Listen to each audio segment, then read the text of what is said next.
Two-footed inside control, efficient turning and link-up play. The fourth principle is the two-footed inside control technique. At first glance, you might dismiss this as a generic instruction to simply kick with both feet. However, the concept we are emphasizing here goes far beyond simple ambidexterity. It refers to a precise technical sequence, controlling the incoming ball with one foot, immediately utilizing that same foot as your plant foot, and executing the next pass in a single, fluid rhythm. To the untrained eye, this movement may appear visually unremarkable.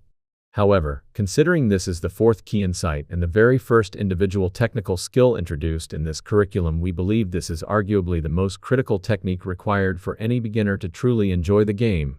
The first reason is directly linked to the body orientation skill we discussed earlier.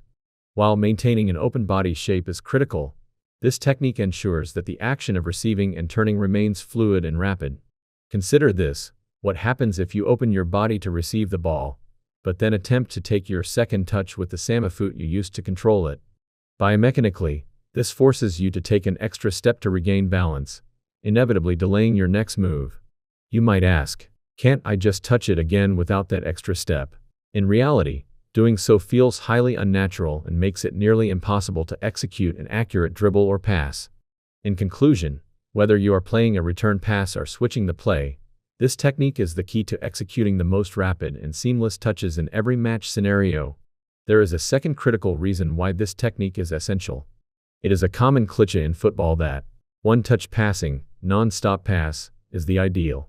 However, a successful one-touch pass requires a complex, split-second assessment of numerous variables: the speed of the incoming ball, the positioning and intent of your teammate, and crucially the positioning of the defender. While a successful one-touch pass is undeniably effective, forcing it without this assessment frequently leads to interceptions.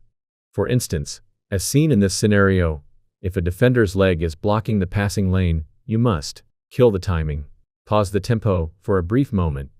In this exact situation, the control plant pass sequence using opposite feet is the perfect solution. Why? Because it allows you to pause just long enough to evade the defender's block, yet still enables you to release the pass at the earliest possible moment immediately after.